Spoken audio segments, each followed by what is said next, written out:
Not that it And matters, but yes. in the namesake of this episode, one thing we plan on doing is either watching Twister on stream or just reviewing it in general, and having some people come on and talk about what they love about the movie, what they hate about the movie. Colin and I are personally big Twister fans. We are. both love the movie, but if you don't know, the meteorology community is very divided when it It comes is to Twister. contentious. It is contentious. I never would have guessed that. Some people really either. hate it. They like genuinely. Some people, it baffles me. Like, I get it. I get it. Why? I do get it, but I love it. I don't care. I love it. No. So one of the so we'll have to work it out, right? But there's a few different ways we could do it. Obviously, we can't just sit there and play the movie. Copyright laws. But also, if we're pausing it to commentate on it, isn't that technically fair use? Yes, it should. Well, even if so technically, even if we weren't pausing it, it should be fair use. But there is some ethical obligation. There is some ethical obligation to actually pause and talk about and like have constructive, like transformative content. Like we don't want to be like certain Twitch streamers who just play a video and leave. So there are options. Option one is the every frame a pause method, which is to just slap a big copyright protection thing over it and kind of have it playing in the back while you talk about it. Or literally just pause it like every 2 seconds, which would facilitate great discussion because I know we had a Twister watch party. I know that Will can break down every cloud formation in that film. I could. But I feel like that also might get a little boring for folks. I don't know. Yeah. I don't know how. It's not the best way to watch it for sure. Or there's just the method where we come on just to talk about it. Yeah. Or like we do it in real time. We say, okay, everybody. Y'all let us know. Watch what do y'all along. Want us to do? Yeah, all 4 viewers. Actually, technically 2 viewers, because 2 of these viewers are me on my other monitor. But yeah, no. If you got a suggestion, let us know. Another option is to have a watch party. Say, okay, everybody, get your movie ready. We're gonna hit play in 3, 2, 1, but then we can't pause it, so it's gonna have to be live commentary. Or you do it over Discord or whatnot, whatever. Something. We'll figure it out. We'll figure it out. But then, yes, there will be a I have Twister episode. I have a lot to say about that movie. I think it does a lot of stuff right. Obviously, it does some things wrong, but in my opinion, it does more right than wrong, for sure. Let's get a little preview. Give me one right thing and one wrong thing. Okay. Let's see. Right off the bat, just the opening scene, right? You're talking about, you hear Joe talk about there's storms going up 40 miles off the dry line and whatnot, and that is actually, they started talking about this like storm, like they started talking about storm shear and whatnot. That's all stuff we say in the meteorology field, and the values they were giving were pretty good. They're pretty good. Like that's some good meteorology speak they had going in there. Now, the whole stuff about Bill Paxton being able to tell a tornado's changing its track just by looking at it. That's such a meme.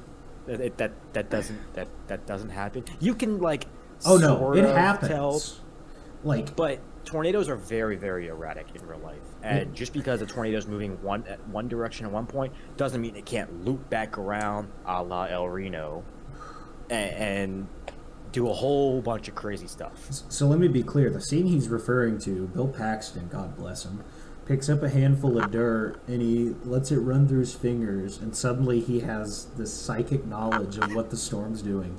Now, he's correct in that that's not a thing, but Will is also incorrect, and that is totally a thing, because we will do that all the time as a meme. Oh yeah, all the time. We do it.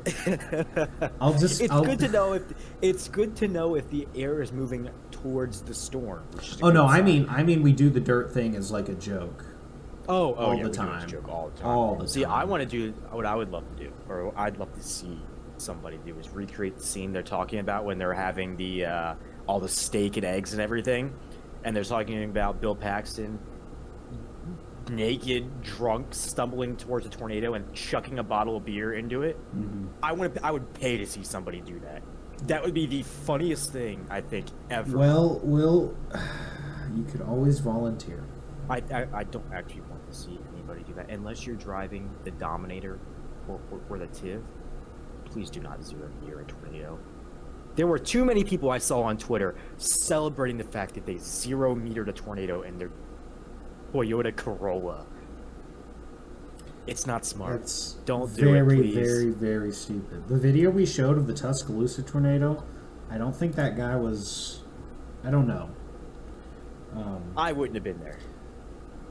I don't know. I would have been a little bit farther away. I don't know if this guy's a researcher or professional or anything.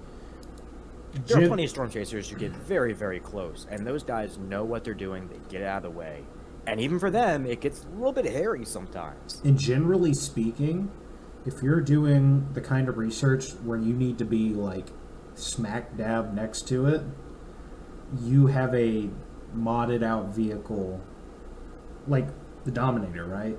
Any of the Dominators.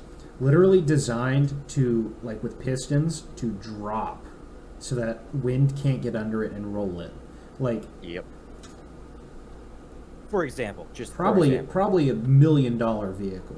I don't actually know, I mean, but like we were out chasing. I think it was May. I don't remember the exact date. It was May of last year, down in, God bless it, Vernon, Texas. Which every tornado I've ever seen has been within like 20 miles of Vernon, Texas. I don't know why. That place is just my holy ground for storm chasing. I don't understand why. Every tornado I've ever seen there. But we were we were following behind a rain-wrapped EF3 tornado at night. And a storm chasing van got in its way. And this is, I'm talking about like the HVAC vans you see. It's one of those. And guess what? It got rolled over and thrown into a ditch. Don't do it. Yep. Do not do it.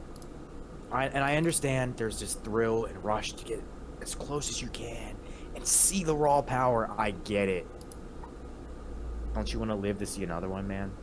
Mm-hmm. Like, I'd rather see Honestly, 10 tornadoes at 10 miles away than one and then be done. They say no picture is worth your life, and that's super true. But I think it applies to data too. Like the amount of, I don't know. I don't think there's a data set that's worth getting yeeted. No, I absolutely agree. Look, I'm not, and I know some people are going to say, well, there are plenty of big storm chasers who do that. Yeah, they know what they're doing. Reed Timmer knows what he's doing. Yeah. All right. I don't think second year meteorology student Joe Paxton knows what he's doing to the same degree. Is that? That's just a random name that I just. I was gonna say. If anybody listening is named Joe Paxton, I do not know you. I just made up that name on the spot. Oh. All right. I'm pulling something up. Oh boy.